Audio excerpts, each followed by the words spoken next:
Hey friends, it's Michael Kingswood, and welcome to episode 50 of Storytime with Michael Kingswood.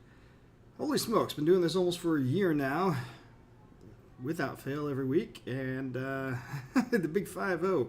I've listened to a whole bunch of podcasts over the years, and they always do something special and cool when they hit their 50th or their 100th or whatever. And, yeah, I don't have too much special in the way of that. I considered maybe I actually went and got a different camera and a whole bunch of new different software to use, and I spent a bunch of time playing with it because I've been slowly porting most of my stuff from the Mac back to the PC for a bunch of different reasons. I keep my writing stuff on the Mac because the writing programs tend to be better on there, but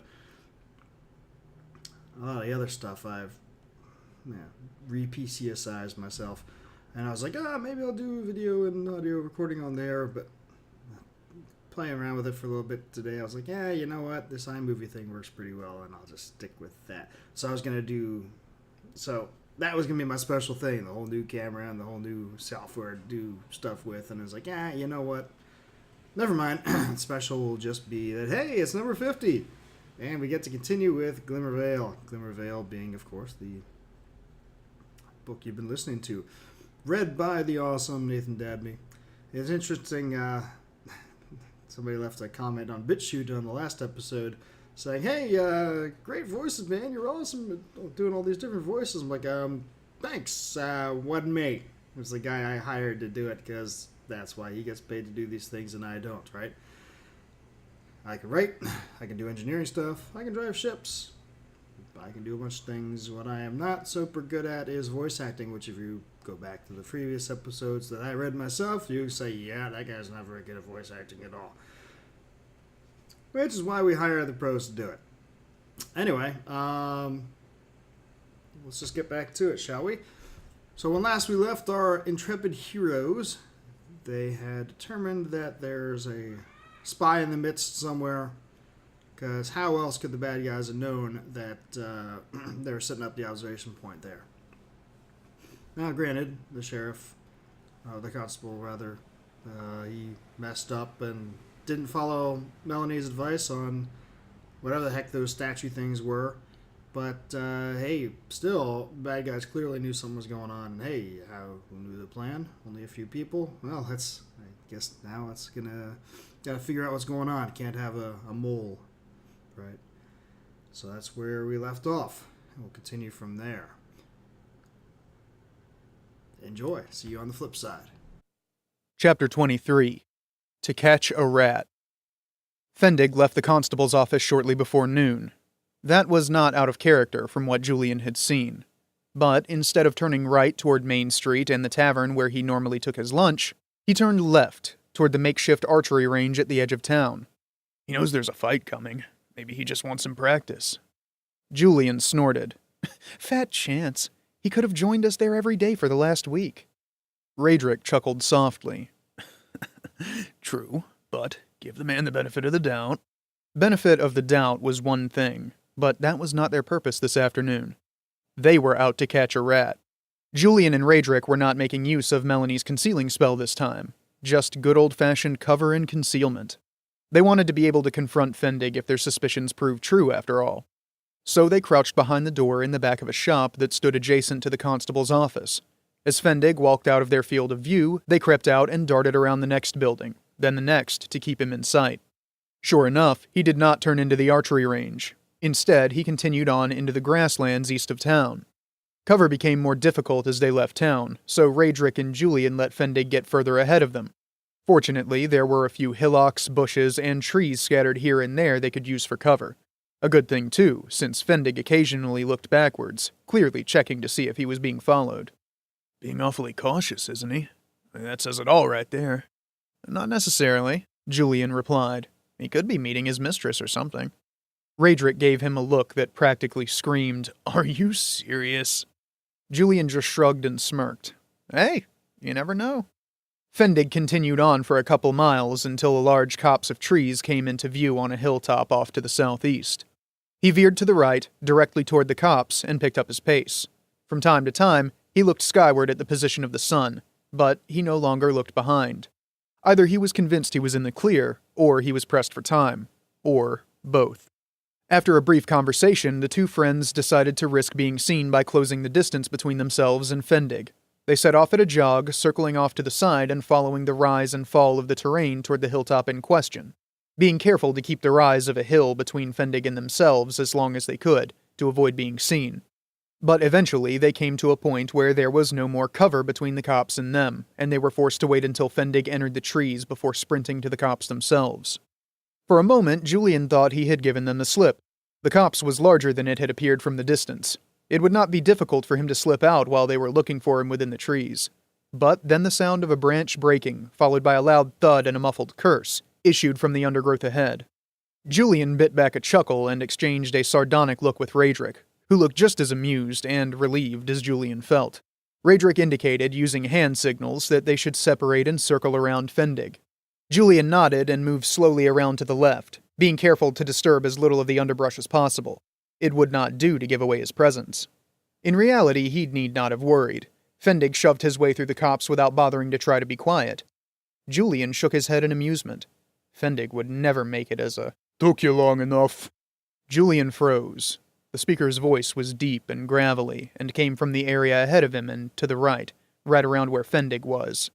Moving slowly, Julian tried to see who it was, but even without more than the buds of leaves on the plant's branches, there was too much undergrowth between him and them to make anything out. "Sorry, it took longer than I thought to get away." That was Fendig. He sounded nervous, but not surprised to be meeting the other man here. It looked like Julian's suspicions were correct. Raedric would owe him a drink after this. Smiling thinly, Julian cautiously moved forward until he reached a place where he could see what was going on. Fendig stood facing three rough-looking men in a small clearing. They could only have been Eisenhoff's men. They wore the same leather and steel armor the others of his band wore, and they had the shifty look of men who prey off others. No wonder Fendig looked about ready to jump out of his skin from nerves. "So what do you have for us?" The man in the middle was the speaker. A few years older than the others, he had several visible scars on his head, neck, and arms. No doubt who the leader was here. Fendig swallowed and looked around the area quickly, almost as though he was afraid to speak. Finally, he replied, "What did you do with the constable?" The brigand snorted. "What do you care? He's out of the picture, and now you're no longer the deputy. That was what you wanted, isn't it?" "Yes, but..."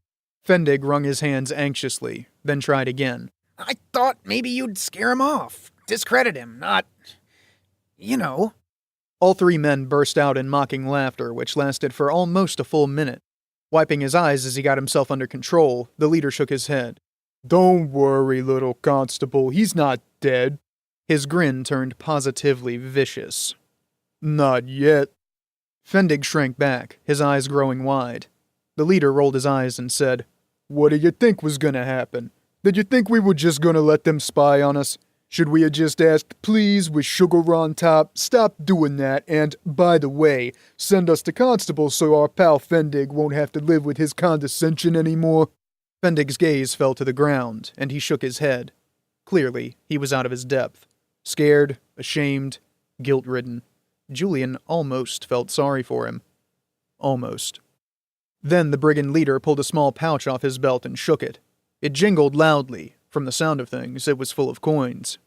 "Maybe this will help you feel better," the leader said. He tossed the pouch to Fendig, who caught it with a half-smile. The smile became a full-faced grin of avarice when Fendig looked inside the pouch at the coins. Whatever temptation Julian had to feel sorry for him evaporated completely. "What do you have for us today, constable?"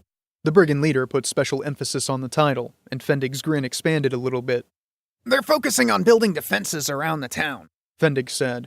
"I think the incident with their scouts has them a bit spooked." "Is that right?" said the brigand leader. It was not a question. Fendig nodded quickly. "Anything else?" Fendig frowned and stood in silence for a time. Thumbing at his lip, he appeared uncertain as he pondered things. Then his eyes widened. "Yes, there is one more thing. There is a woman working with them now." "A woman?" The brigand leader looked surprised. Fendig nodded.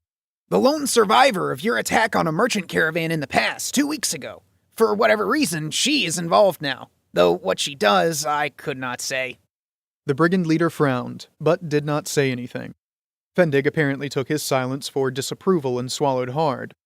I know she gave instructions to the scouts. The survivor said, Survivor? Fendig blinked. Yes, you took the constable, but the other man made it back to town. The brigand leader's grimace made Fendig go pale until he gestured for Fendig to continue. He said she told him to bury things to protect the campsite, but didn't say how they would. I'm not sure what that means, but she seems to have some authority with the 2 men the mayor hired. They do what she says. Julian had to stop himself from snorting. They did not take orders from Melanie. The brigand leader had a different reaction entirely. His eyes grew wide when Fendig mentioned burying the stones. He glanced at his fellows, who had similar reactions, then returned his attention to Fendig. You need to get more information about this woman. Who is she? Where did she come from? Who does she spend time with? Every detail. Do you understand? Fendig looked confused, but he nodded acquiescence. Good. Meet us back here in 3 days, and you better have something useful to tell us. Fendig swallowed. He looked as though he was going to say something more, but instead he just nodded and backed away until he was out of reach. Then he turned and hurried back the way he came, snapped twigs and branches with every step. That's bad news, Yosef, said the man to the brigand leader's right after Fendig was out of earshot. The leader, Yosef apparently, nodded, though he looked uncertain. Possibly. The other brigand snorted. Bollocks! Just superstition from a woman who don't know no better. And the 2 heroes? Yosef spat the last word in disgust. He snorted again. The same. Only reason we know the difference is we've seen the real thing. The leader shrugged as though conceding his comrade's point. Regardless, Farza will want to learn of this. Let's get back to base. As they turned to leave, a branch moving on the far side of the clearing caught Julian's attention. Looking there more carefully, he saw Raedric through the branches. He had a deadly serious expression on his face. Pointing at the 3 brigands, he made a quick cutting gesture in the air. Julian nodded in reply. He agreed completely. Those 3 did not need to return to give that report to Eisenhoff. Fendig's expression when Julian and Raedric pushed the leader of the 3 brigands ahead of them into the constable's office was priceless. Surprise morphed into recognition combined with irritation, which then changed into shock, followed by dread and, no doubt, the recognition that he had been caught. Fendig's eyes danced between them and their captive wildly, and his jaw worked as though he was struggling to find words to say. "Look what we found, Fendig," Julian said with a jolly grin. "Care to open up a cell for us?" Fendig nodded quickly and pulled out the cell door keys, then led them back into the cell block. "We caught this fellow and his 2 friends about 4 miles east of town. They attacked us on sight. Between that and their attire, they're Eisenhoff's men for sure." Fendig nodded quickly. His hands trembled as he turned the key in the lock of the 3rd cell door on the right. "Where are the others?" he asked, a noticeable tremble in his voice. "Still out there." Raedric made a vague gesture toward the east. "Scavengers need to eat, too." Fendig paled. Gulping, he swung the cell door open and waited while Julian shoved the brigand inside. Then he moved quickly to slam the door shut and lock it. As he turned the key in the lock, Fendig avoided looking at the brigand, who was slowly collecting himself. Rubbing at his wrists where Julian had bound him, the brigand almost looked grateful to be in the cell and untied. Except for the venomous look he directed at Julian and Raedric, and the look of contempt he reserved for Fendig. "Let me out of here, constable, or you'll be sorry," the brigand growled.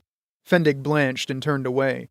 "Now, that sounds familiar, doesn't it, Ray?" Julian said. Raedric nodded and fixed Fendig with a piercing gaze. "The first thug we brought in said almost the same thing to you, Fendig." "Well, why shouldn't he? Until you guys came here, they pretty much had free reign. I expect he thought Mallory and the mayor would be too intimidated to keep him." "He thought wrong." The brigand barked out a mocking laugh. "Wrong. They released him with apologies, didn't they?" Raedric favored him with a smirk. "Because we told them to, so we could follow him back to your hideout."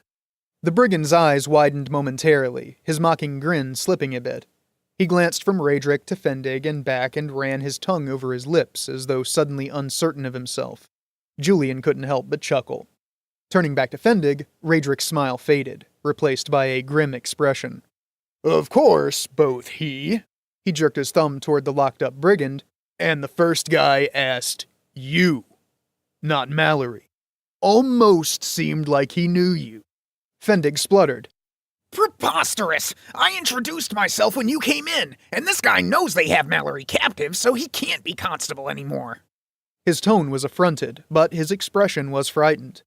The little weasel knew he was caught, but was trying to feed them a line anyway? He had more nerve than Julian thought.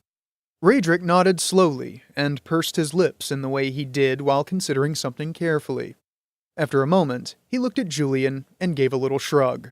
Relax, Fendig, Julian said as he stepped forward to clap the deputy on the shoulder. It's just that we've been thinking Eisenhoff must have a mole here in town, so we followed you this afternoon. Fendig's eyes went wide and he tried to pull away. Too late, little man. Julian took a firm grip on the former deputy's forearm and used his own momentum to twist the arm behind his back, slamming him into the bars of the cell next to the brigands. How long have you been feeding them information, you slimy little worm? Julian growled into his ear. Fendig cried out in a mixture of pain and despair. Tears welled up in his eyes, but he did not say anything. Next to him, the brigand's eyes grew even wider, then narrowed in chagrin. There would be no release for him. Not unless Eisenhoff emerged victorious. That had to look like long odds from where he was sitting. Julian snatched the cell keys from Fendig's hand and tossed them back to Raedric, who proceeded to open the cell across the hall from the brigand. As he pulled Fendig away from the bars and shoved him into his new cell, Julian quipped, "Enjoy your stay." Chapter 24. The Signal. A column of smoke rising from the south. That's what he was watching for, and there it was. Hiram knew it would be coming, but dreaded it. They had trained for nearly 2 weeks straight, and though he felt comfortable with his own marksmanship, he was far less confident in that of some of his fellows.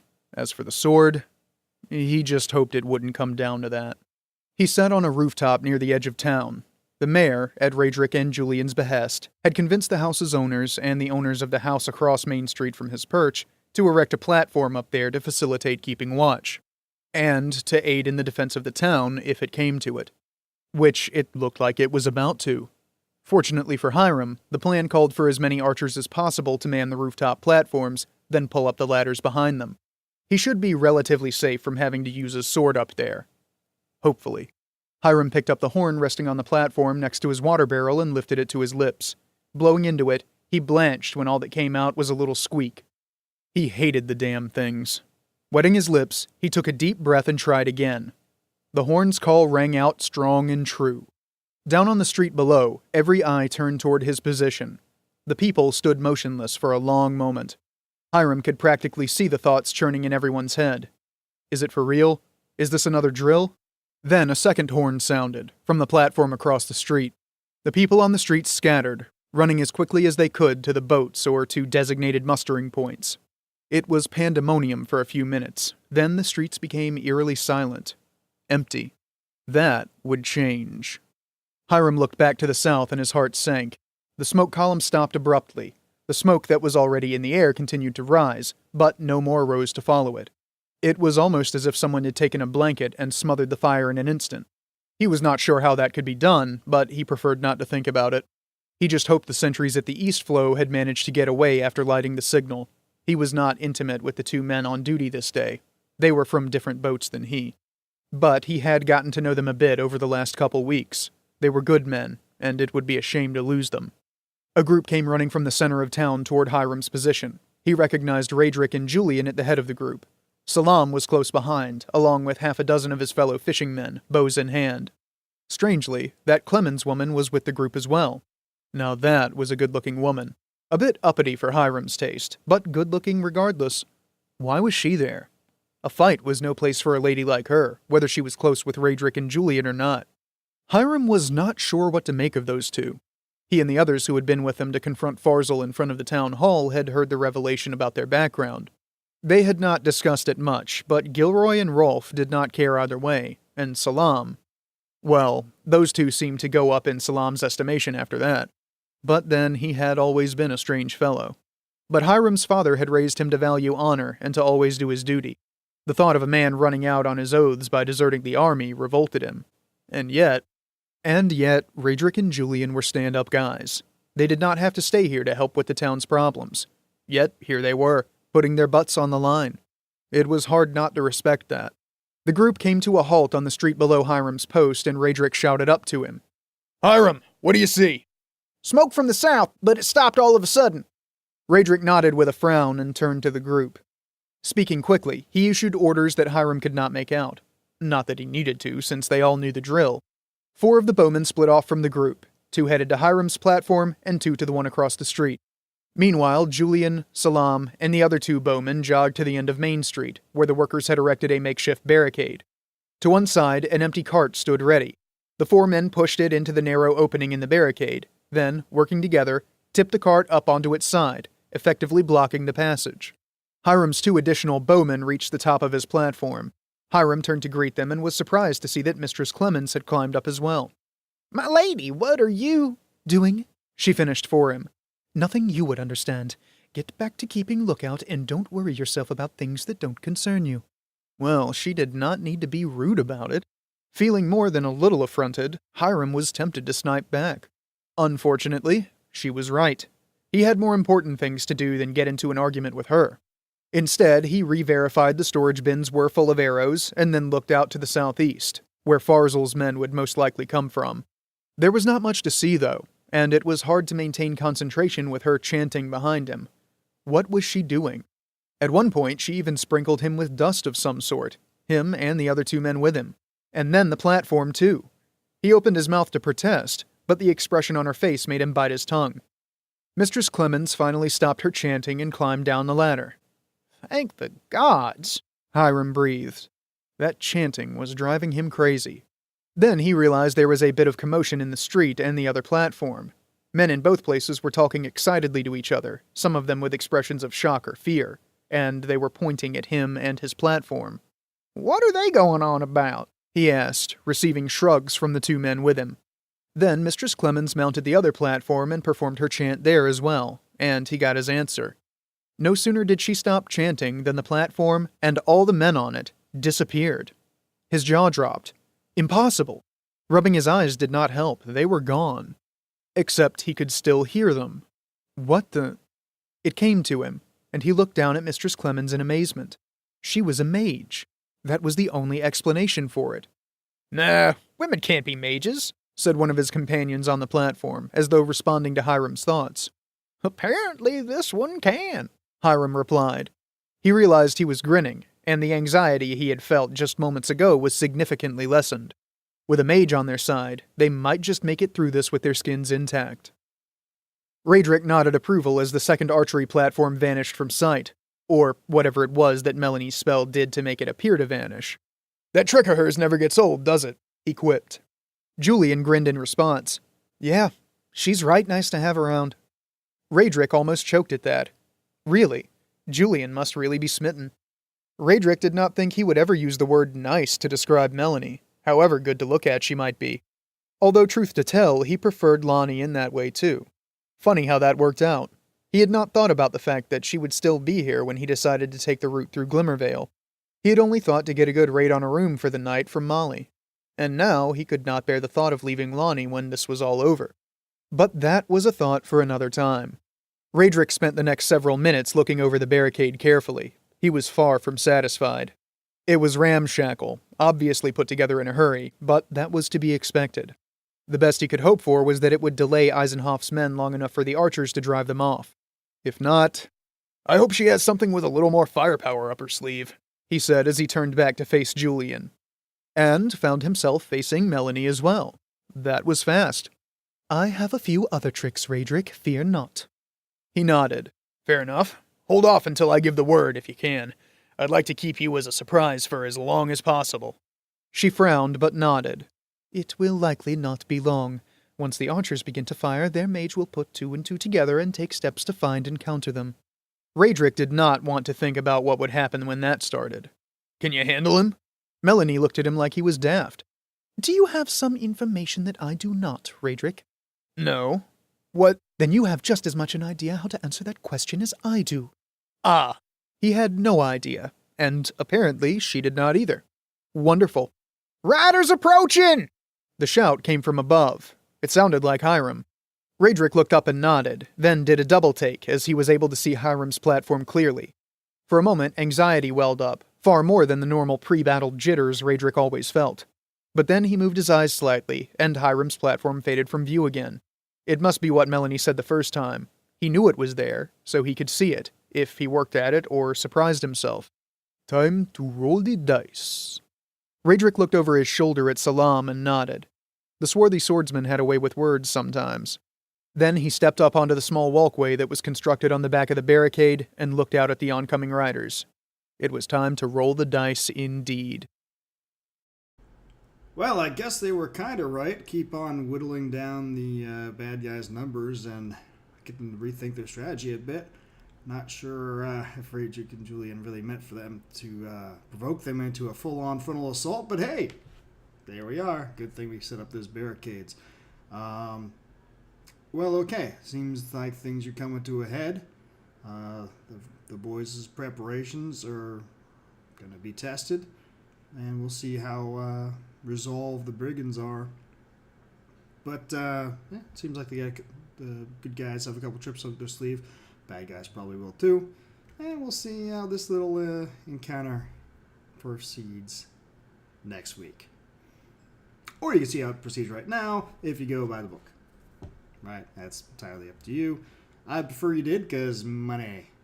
But, who am I to dictate? You can find it everywhere that books and ebooks and print books are sold. Amazon, Barnes & Noble, Kobo, Google Play, you name it. You can find it there. Audiobooks, obviously Audible, iTunes, Amazon, audiobooks.com, Kobo, Google Play also, a whole bunch of other different places.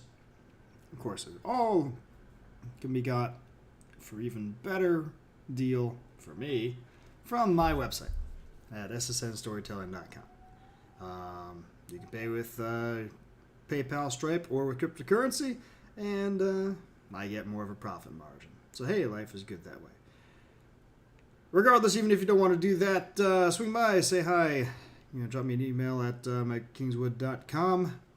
The Facebook page is still there, although I think I'm just going to be getting rid of it because I just hate Facebook. I've said it a million times, and yeah. I actually did get rid of my Twitter account because I hate Twitter too, and I've done nothing with it. And I was like, yeah, the hell with it.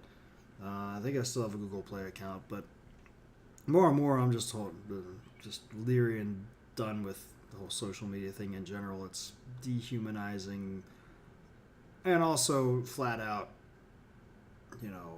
the more I learn about the origins of it, it's a holy cow. It's the Orwellian freaking mass monitoring and mass surveillance writ large, funded by all the various intel people, out in the open too. That's the great thing about it. Is, hey, look at that, the CIA and NSA put all these little funding streams together, and look who got it: Facebook and Google and Twitter. And I was like, oh great, that's really how I really want private companies to be doing surveillance that the government is not allowed to do to get around the Constitution. That's a great plan. Anyway, so I'm pretty much done with all that. I think I'll be getting rid of the Facebook thing here before too much longer too. As I told you a couple months ago, I actually got rid of my personal Facebook account and set up just a Mike Kingswood account only to keep the Facebook page up, primarily so I could get ads and stuff. But I got to thinking, if I hate this thing so much, why do I want to give them money by buying ads? Yeah, I know they're effective, but no, I'm done with it. Find another way to promote stuff like this. Anyway, so best way to reach me is going to be on the website, or comment on YouTube or on BitChute or on my podcast site itself. And if I ever get around to putting these things back up on Steemit again, you can find me there. The problem with Steemit is I got to do a separate upload. And that's the other problem I have with my website and my blog, is I keep forgetting to promote all these damn episodes. It's like, oh geez, I have to make another post now. So hard. But there's just one more thing to do that I just don't really remember to do a lot of times. Anyway, that's neither here or there. Stop by, say hi, like, subscribe, tell your friends. Come back next week and we'll see you on again. Until then, don't do anything that I wouldn't do.